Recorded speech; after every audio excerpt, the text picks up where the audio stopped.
Hey guys, welcome back to segment 2 of the video installation series for the seat shop. We're going to go ahead and start reinstalling the new cover onto the foam. First step is to turn the seat cover inside out like it is here. You know, turn it over so you can see the foam, the Velcro strips on the bottom. And we're going to match this Velcro up with the pattern that's on the seat here. So I'm going to turn this around so it's facing me. We're going to start lining up the foam. I don't know why I keep saying foam. Lining up the Velcro. Here we go. We're going to push that down to set the Velcro. We've got the center set.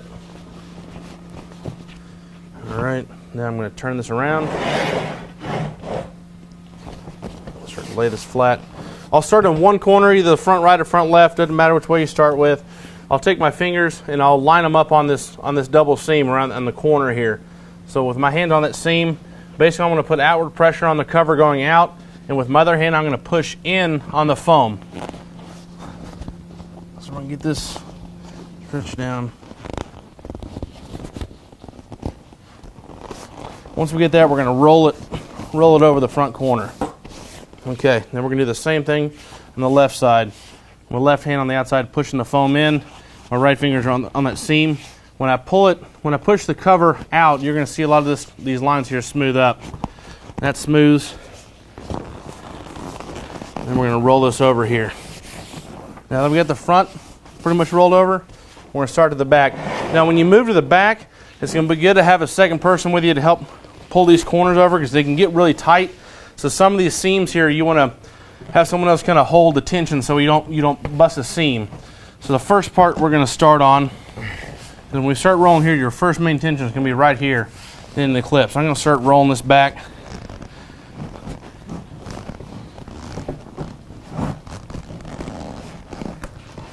Okay, that's over. Okay, we'll do the same thing on this side. We'll get that on. Now I know this is a little crooked, but we're going to do another thing to kind of help give some of the tension off.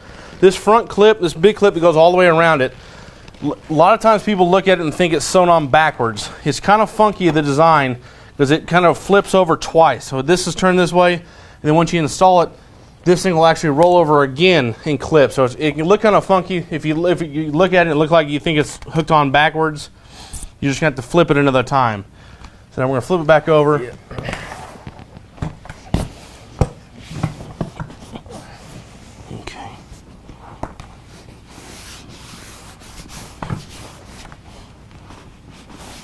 Let's go and clip it, and then we can come and wrist massage it over. All right, flip it over.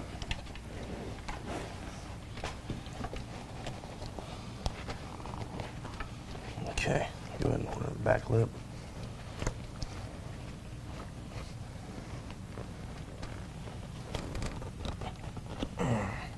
Get you a flat head too. Yeah, let's see here. Here we go. Okay, now that's on. Now we're going to start on this main clip here. I'm going to start in the middle, and we're going to pull it up as close as we can to this frame, the metal frame here. And then we want to roll the cover over, so it's going to roll over that clip. If it's really tight and you need some extra room, you can push down on the frame. That'll compress the foam and give you a little extra slack. So push down there to get this started. Okay, now we're going to roll over. Once you roll it over, you can kind of wiggle your hands back and forth, and it'll click in. You'll hear it snap. So now when you get this front section, the next piece is you're going to work on these corners. These corners are really, really important. And you can see on this clip, there's this little groove. This groove right here. And this whole frame's got to fit into that groove. These front sections have, you see this metal clip here?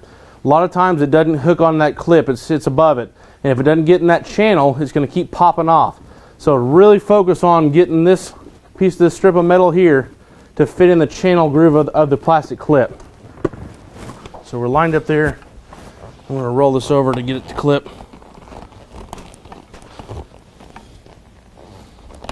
Okay, that one's on. Now that the front one's on, we're going to focus on this corner right here. We're going to keep going around, get it to clip there. Roll everything over. Wiggle it back and forth. You'll feel it clip. There we go. If that doesn't set, this thing's going to keep popping off, and this whole flap's going to keep coming undone. So now that we got this on set, we're going to start on this side. Once again, focusing on this piece here, making sure it lines up in that channel.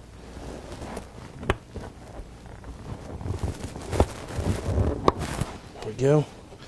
Now the next one.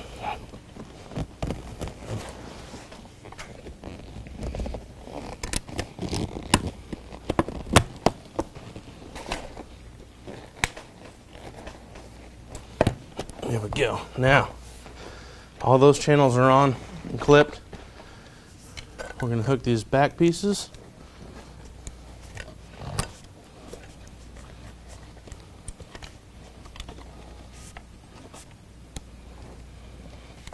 Okay. There's two over here. Feed this out the back. Okay, now those are all clipped. We're going to come back and smooth the leather out in the front. So you can still it's still kind of angling over the side. You can really massage the leather over to kind of adjust. You can kind of pull the back cloth this way.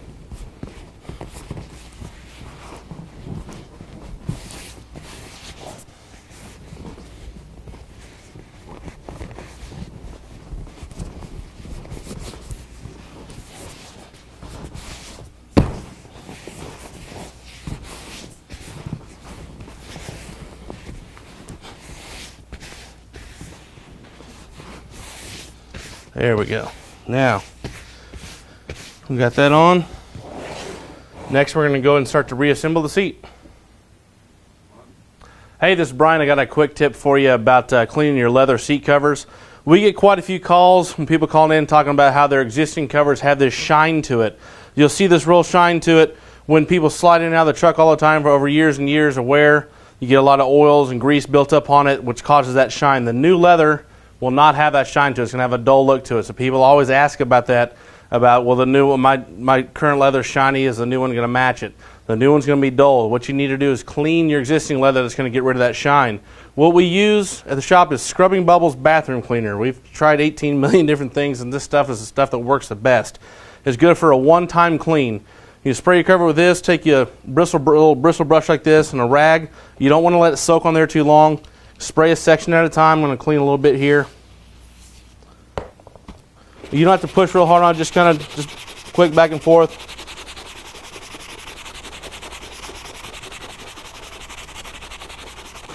Then take your rag and wipe everything off. You may have to go over it a couple times to get everything off.